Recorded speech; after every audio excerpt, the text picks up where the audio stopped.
Amen. Magandang umaga sa ating lahat, mga ginigiliw, mga minamahal ng Panginoon. May pag-asa po sa Panginoon, mga ginigiliw. Ang ibabahagi ko po sa inyo ngayon ay ang pagtanggi sa espiritual na kagalingan, ang pagtatwa o pagtanggi, pag-ayaw sa espiritual na kagalingan, mga ginigiliw. Alam nyo mga kapatid, no? Marami ang lumalapit sa Panginoon, no?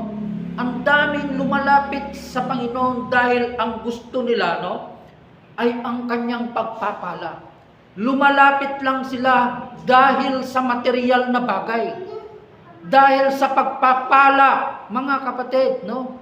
Yun ang kadahilanan kung bakit napakarami ang lumalapit at pumupunta sa simbahan dahil umaasa sila na sila ay bibigyan ng material na bagay, kayamanan ng ating Panginoong Hesukristo, mga kapatid. Katulad din po ng mga 5,000 tao na sumusunod sa ating Panginoong Hesukristo, mga kapatid. Sumusunod lamang sila dahil sa pagkain, dahil sa material na bagay. Subalit, nung dumating yung punto ng pagtutuwid, pagkokorek ng ating Panginoong Hesukristo sa kanila, tinanggihan na nila, mga kapatid, yung correction na yon na sinabi sa kanila ng Panginoon. Nung sinabi niya yung katotohanan sa kanila, mga kapatid, no?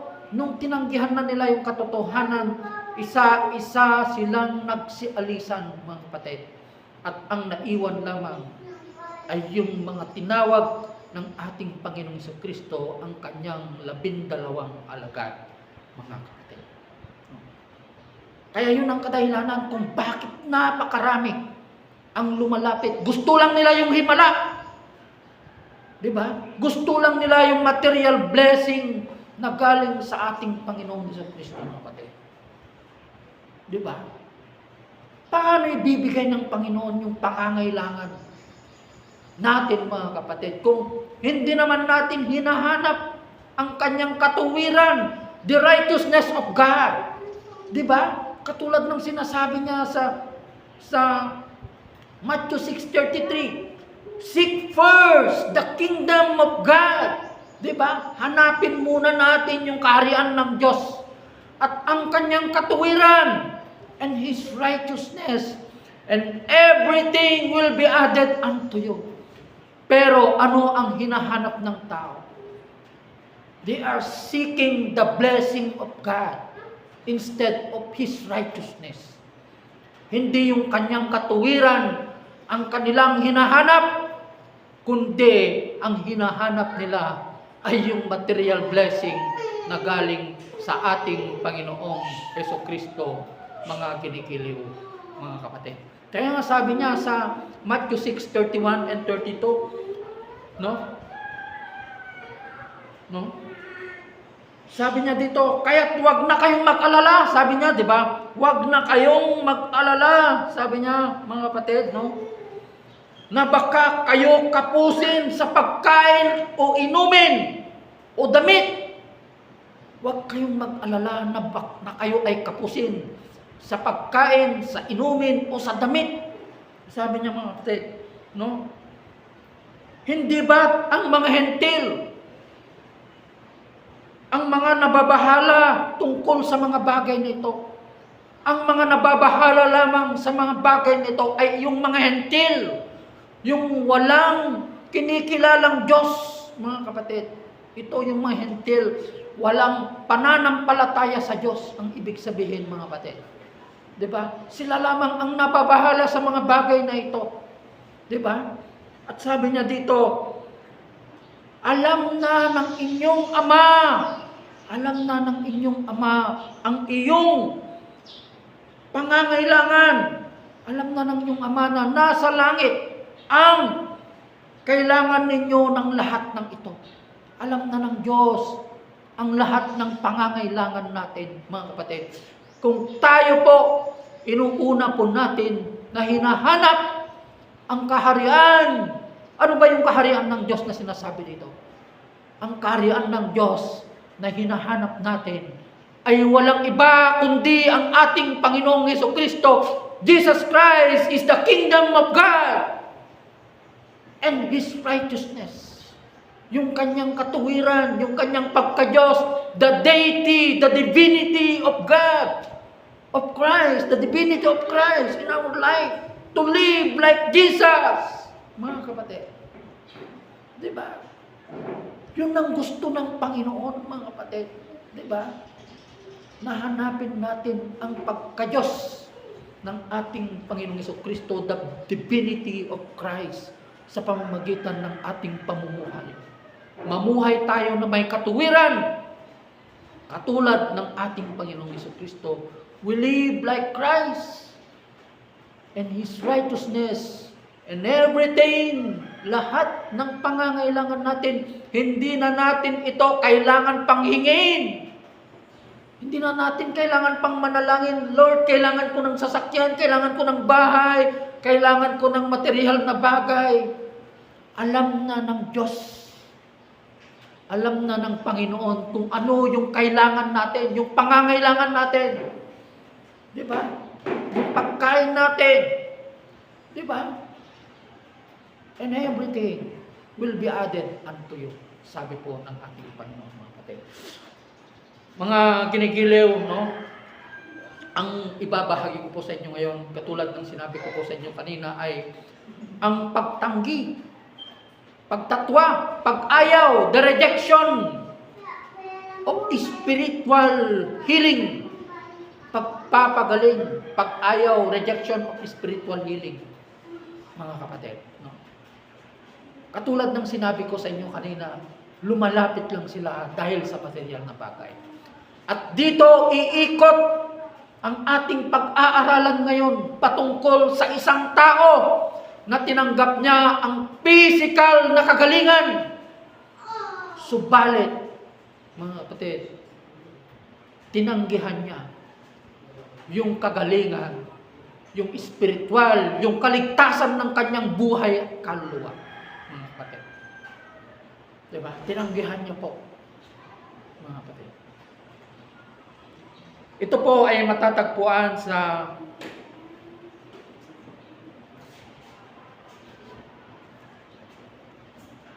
John, no?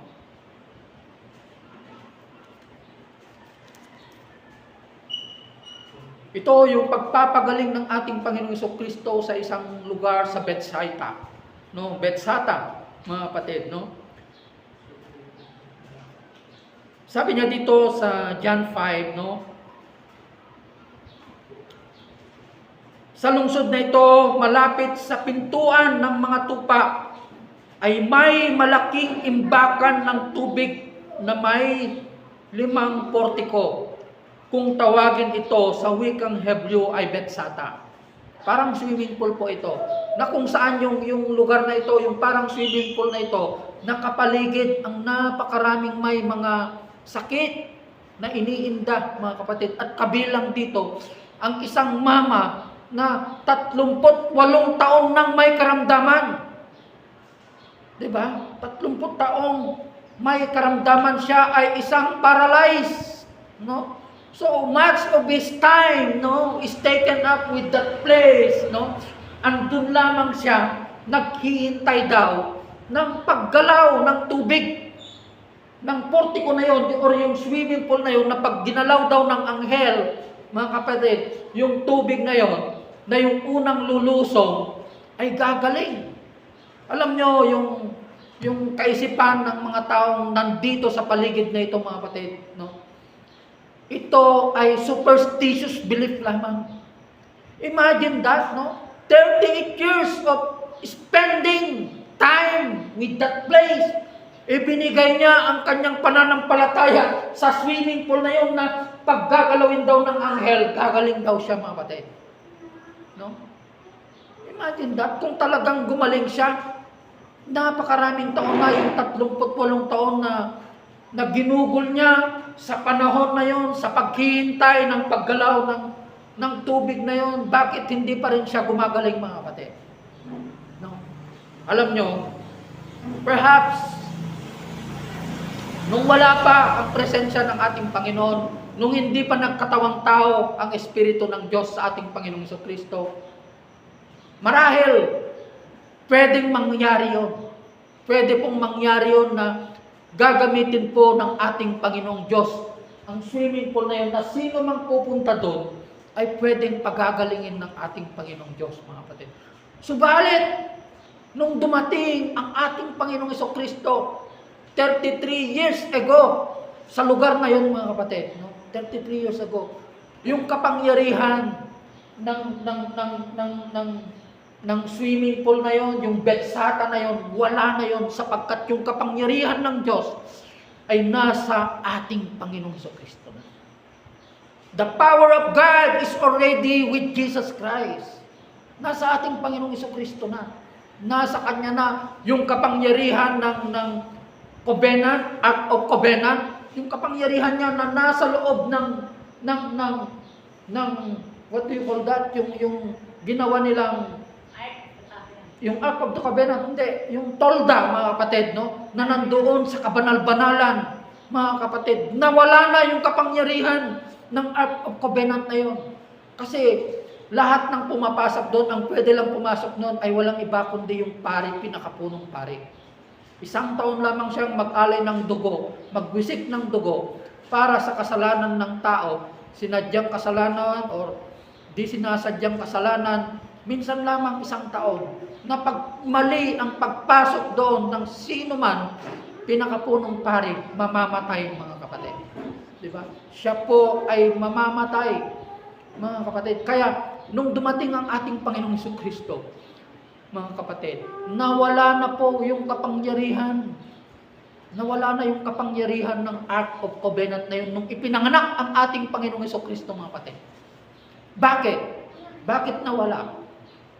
Yung pinakamasamang pare na yon, pinakapunong pare na anong pangalan nun? Yung pinakapunong pare na yon, mga kapatid, di ba? Si Ananias ba yun? Di ba? Yung pinakapunong pare, napakasamang pare, matagal na sanang namatay yon. Si Anas, sabi niya, mga kapatid. Napakasamang pare nito, wala na siyang iniisip. Wala na siyang iniisip kundi magpapatay ng tao. Lahat na lang, palagi na lang niya pag may nagkakasalang tao, mga kapatid, ang rekomendasyon niya palagi dapat ipako yan sa krus, dapat yan patayin. Lahat na lang ng rekomendasyon ng paring ito, mga kapatid, ay puro patay ang iniisip niya. Kaya, kung nandun pa yung kapangyarihan ng Diyos nung kapanahonan, kung wala pa ang Panginoong Jesucristo, nasisiguro ko na matagal na sanang namatay ang pinakapunong pari na ito, mga kapatid. Subalit, nawala yung kapangyarihan ng Ark of Covenant na yon nung nagkatawang tao na ang Diyos sa pamamagitan ng ating Panginoong Jesucristo, mga ginigiliw, mga minamahal na Panginoon, no? Dito makikita natin yung mama na ito. Balikan po natin yung istorya, mga kapatid, no? Yung mama na ito na may iniindang sakit, paralyzed siya for 38 years, mga kapatid. Na nung nagkaroon siya, napaka-bless sana ito. Napaka-bless ng taong ito dahil nagkaroon siya ng encounter sa ating Panginoong Jesucristo, mga kapatid. No? Napakapalad sana niya. Subalit, no? Naranasan niya yung kagalingan, pinagaling siya ng ating Panginoong Jesucristo, mga kapatid, no? Pinagaling siya sa physical, subalit tinanggihan niya yung kagalingan ng spiritual o kaligtasan ng kanyang buhay. Bakit niya tinanggihan, mga kapatid? Kung babasahin natin yung istoryang ito, mga kapatid, ng pagpapagaling ng ating Panginoong Jesucristo sa 30 taong, 8 taon na may iniindang sakit, yung paralyzed man na ito, mga kapatid, no? Hindi man lang nagpasalamat ang taong ito sa ginawa ng ating Panginoong Jesucristo. Hindi. Nakalimutan niyang lumuhod, nakalimutan niyang nagpasalamat sa kagalingan. Imagine that, kung ikaw na isang tao, yung natanggap mo yung himala ng Diyos, 38 years na nakahiga ka doon dahil paralyzed ka, hindi ka ba tatayo, sasamba sa Panginoon, magpapasalamat dahil wala pang nakagawa ng bagay na yon sa istorya ng Biblia, kundi ang ating Panginoong Jesucristo lang. Pero yung taong ito, nakalimutan niyang nagpasalamat, nakalimutan niyang nagsamba sa Panginoon, bagkus ang kinuha niya, yung kanyang banig. Di ba? Yung kanyang higaan. So inuna niya yung kanyang tahanan. Kinuha pa rin niya yung tahanan niya ng 38 taon na ginugol niya sa araw na yon, sa panahon na yon.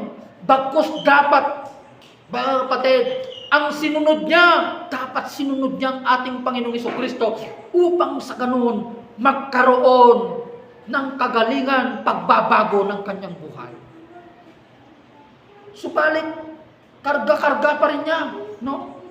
Karga-karga pa rin niya.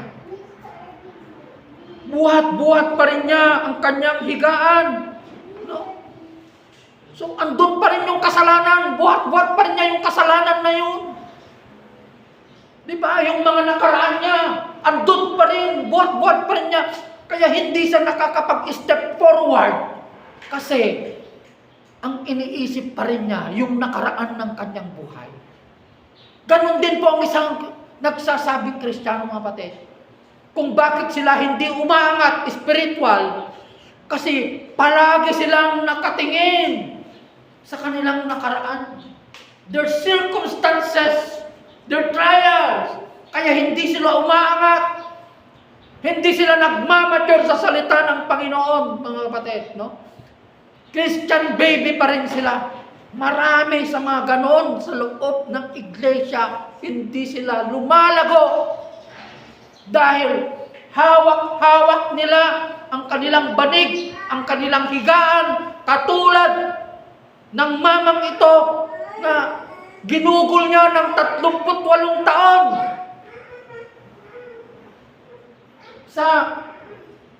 Sa lugar na yon, sa Betsata na yon, sa kasalanan na yon, mga kapatid. Di ba? Po. Imagine that. Hindi man lang siya nagpasalamat. Bagkus ang ginawa niya, mga kapatid. Pumunta siya sa mga Pariseo, sa mga leader of the church. Pumunta siya at sinabi na ang nagpagaling sa kanya ay yung nagngangalang Jesus. Alam niya sigurado, alam niya na sino mang kakalaban sa ating Panginoong Jesucristo, mga kapatid, no, sila ay tatanggalin sa sinagoga dahil meron silang benepisyo na galing sa kanilang relihiyon. Kasi yung bansang Israel sa panahon na yon, they are being run by the priests. Theocracy yata ang tawag doon, mga kapatid, no? Being run by the priest kasi ang gobyerno na yon. Ang umiiral or yung mga Sanhedrin, being run by the priest. Sila yung mga leader ng kanilang bansang Israel during that time, mga kapatid, because they are being colonized by Roman government, mga kapatid. Kaya yung itinalaga nila doon na maging leader nila ay yung mga priest, yung mga Sanhedrin. Sila yung mga chief justice and justices. Sila na ang namumuno sa kanilang bayan. At ang pinakamatas na rin doon ay yung kanilang mga pinakapunong pari, mga kapatid. So dito, kung babasahin natin, mga kapatid, no? Kasi dati, ang nangyari kasi, nagpagaling ang ating Panginoong Jesucristo sa araw ng pamamahinga. Nagpagaling siya sa araw ng Sabat. Bawal ito sa relihiyon ng Judaism. Sa Judaismo, kapatid. No? Bawal sa kanilang relihiyon, mga kapatid. Kaya yun ang kadahilanan kung bakit nagalit, mga kapatid, nagalit ang mga pare sa ating Panginoong Jesucristo dahil nagpagaling siya sa araw ng Sabat. No? Kaya, dahil dito, sabi niya sa versikulo 16, si Jesus ay sinimulang usigin dahil lamang sa pagpapagaling niya sa isang mama na 38 taon na nakaratay, mga kapatid. Inusig siya, mga kapatid. Inusig siya. Hindi man lang ipinaglaban ng taong ito na pinagaling niya, mga kapatid. Bagkus, hinanap niya, at nung nahanap na niya ang ating Panginoong Jesucristo, ay yun, yung Jesus na yun ang nagpagaling sa akin. Siya pa ang nagsumbong, mga kapatid, upang hatulan ang ating Panginoong Jesucristo, upang usigin, mga kapatid. Diba? Kaya nga, marami ang ganito sa loob ng simbahan, sa loob ng iglesia, mga kapatid. Isa na ito, no? Isa ito sa mga katulad ni Judas. Diba? Pinagaling ka na nga, binetray mo pa. Diba? Tinanggap mo na nga yung grasya, yung habag at awa ng Diyos. No? Pero, binetray mo pa. Diba? Kaya nga si Judas, yung betrayal of Jesus Christ, that is the greatest betrayal in the history of mankind, yung ginawa ni Judas. Katulad din ng isang ito, katulad din ni Judas ito, mga kapatid, no? Katulad din ni Judas ang taong ito na nagsumbong, mga kapatid, sa mga pare, mga kapatid, patungkol sa pagpapagaling ng ating Panginoon. Subalit, no? Alam nyo, yung istorya ng isang leader ng isang simbahan dito na si Jairus, mga kapatid, nung duman siya sa pagsubok, circumstances sa kanyang buhay, trials, nung ang kanyang anak ay halos mamatay na, mga kapatid, no? Agaw buhay ang kanyang anak. Kinalimutan niya yung kanyang pagiging leader ng isang iglesia, ng kanilang simbahan, ng kanilang Judaismo, mga kapatid. Lumuhod siya sa Panginoon, sinamba niyang Panginoon. Panginoon, sabi niya po, mga kapatid, habang buhay pang aking anak, alam ko na pagagalingin niyo po, sabi niya po, mga kapatid. Nakikiusap siya, mga kapatid, at naniniwala ko na kahit tatanggalin na siya sa kanilang sinagoga, sasamba na siya sa ating Panginoong Jesucristo. Dahil isa siyang leader ng kanilang simbahan, mga kapatid. Opo. At sigurado ako na yung pagpapagaling na yun na naranasan ng kanyang anak, yung pagkabuhay ng kanyang anak, mga kapatid, hindi na siya nagpatuloy, hindi na siya bumalik sa sinagoga upang maging leader ng kanilang simbahan, kundi nagpatuloy na siya sa pagsamba at pagsunod sa ating Panginoong Jesucristo. Katulad din ng 10 ketongin na pinagaling ng ating Panginoong Jesucristo, mga kapatid. Yung siyam na may ketong, sila pa yung mga Kristiyano sana sa ating kapanahunan. Sila ang nakakaalam ng salita, sila sana ang mga Kristiyano ngayon. Pero pagkatapos nilang matanggap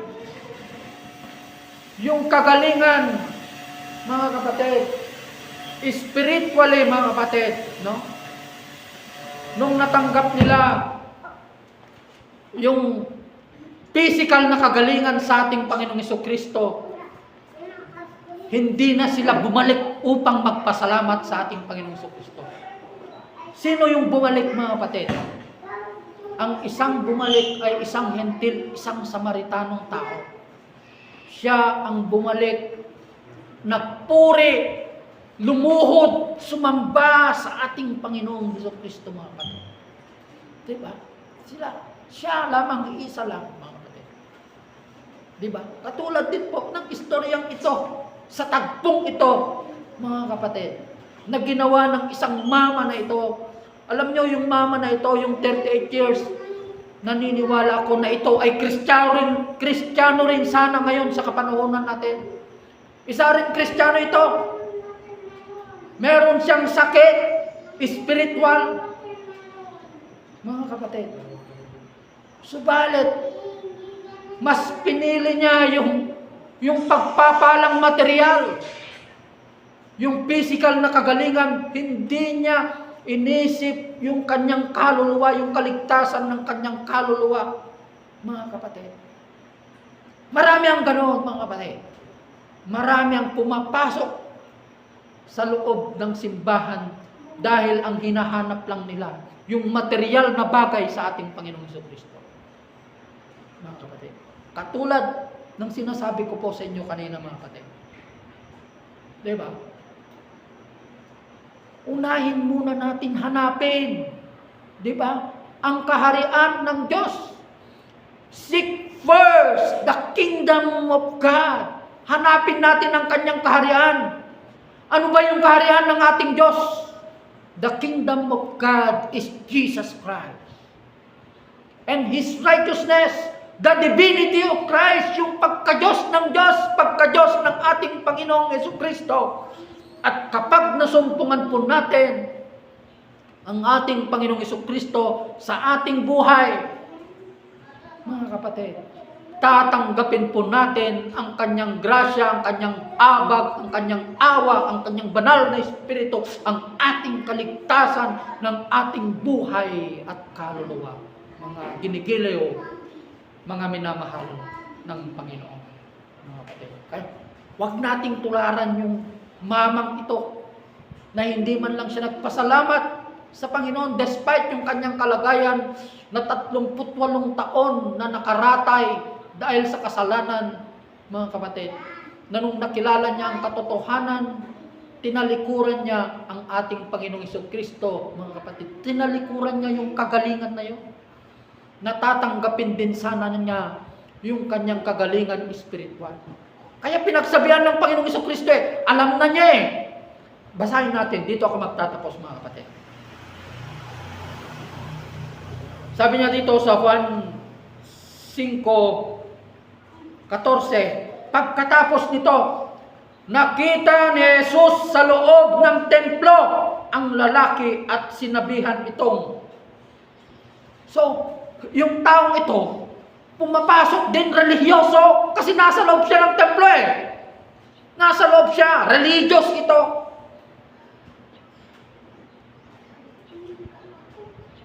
Nakita ni Jesus sa loob ng templo ang lalaki at sinabihan itong, magaling ka na ngayon.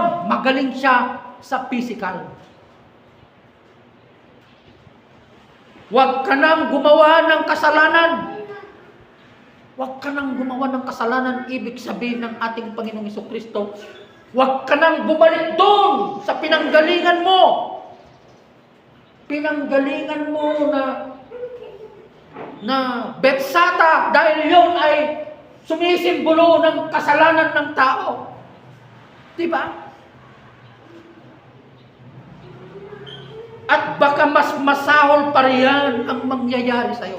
Mas masahol yung sinasabi ng ating Panginoong Kristo. Na masahol pang mangyayari yan. Yung eternal damnation, yung impyerno na pupuntahan ng tao na patuloy na gumagawa ng kasalanan. Mga kapatid. Kaya sabi niya dito, mga kapatid, ang nangyari dito sa 15, umalis ang lalaki. So yung kanyang pag-alis, ito ay pagsisimbolo ng pagtalikod niya, pagtanggi niya sa kagalingan ng kanyang espiritu, ng kanyang kaligtasan, ng kanyang kaluluwa. Umalis ang lalaki at sinabi sa mga Hudyo na si Jesus ang nagpagaling sa kanya. Ibinetray niya. Diba? Ano yung betray sa Tagalog? Ipinagkanulunan niya ang nagpagaling sa kanya. mga kapatid, ipinagkanulunan niya yung nagpagaling sa kanya. Diba? Ganun ng isang Kristiyano, mga kapatid. Imagine, relihiyosong tao pumapasok sa simbahan. Naranasan na niya ang kagalingan physical, mga kapatid. Pero binalikan pa rin niya. Mas masahol na, katulad ng sinabi ng Panginoong Jesucristo, mas masahol na ang mangyayari sa'yo. Diba? Anong sinasabi niya sa Romans 6:23? Sapagkat ang kabayaran ng kasalanan ay kamatayan. That is the eternal damnation. Ngunit, kung sumunod lamang siya sa ating Panginoong Jesucristo, ang walang bayad na kaloob, the greatest gift of God, walang bayad na kaloob, regalo, ay buhay na walang hanggan sa pamamagitan ng ating Panginoong Jesucristo. Mga ginikilig, mga minamahal ng Panginoon. Tayo po ay tumayo at manalangin. Yes, Lord, pinupuri po namin, Panginoon, ng iyong dakila at makapangyarihang pangalan, Panginoon Lord God, Heavenly Father. Salamat, Panginoon, sa mga salitang ito, Panginoon, na ipinagkaloob niyo po sa amin, Panginoon, Lord God. Pagpalain niyo po, Panginoon, ng mga salitang ito, Panginoon, sa aming buhay, Panginoon, Lord God, upang sa ganon ay maisabuhay po namin sa pang-araw-araw po naming pamumuhay, Panginoon. Lord God, huwag po naming balikan, Panginoon, ang mga kasalanan na ito, katulad ng mamang ito na 38 taon na nakaratay dahil sa kasalanan, dahil sa sakit, Panginoon, na pinagaling nyo, Panginoon, sa kanyang physical. Ngunit tinanggihan niya po, Panginoon, ang kagalingan ng kanyang kaluluwa, ang kanyang kaligtasan ng kaluluwa, Panginoon Lord God. Lord God, dahil sa kanyang pagbabalik muli sa kanyang kasalanan, Panginoon. Lord, wag niyo pong ipahintulot, Panginoon, na babalik na po kami, Panginoon, sa lugar ng Betsata upang gugulin na naman namin ang aming sarili sa paggawa ng kasalanan. Wag na po namin balikan yung mga circumstances, yung mga trials, upang sa ganon, Panginoon, ay lalago po kami, mag-forward po kami, Panginoon, sa inyo, upang magkaroon po ang pagmamature, pagbabago sa aming buhay, Panginoon. Lord, salamat, Panginoon. Pagpalain niyo po ang bawat isa sa pamamagitan ng iyong salita, Panginoon Lord God. Heavenly Father, Lord. Pagpalain niyo po aming mga kapatiran na nandito ngayon, ang buong kapulisan, ng buong Pilipinas, at mga kapatiran po namin sa buong mundo, Panginoon, na patuloy po na tumatangkilik at sumusubaybay sa gawain na ito, Panginoon Lord God, Heavenly Father, Lord. Maraming salamat po. Tinatas ko pang iyong pangalan. In Jesus' mighty name. Amen. Amen. Hallelujah. God bless everyone.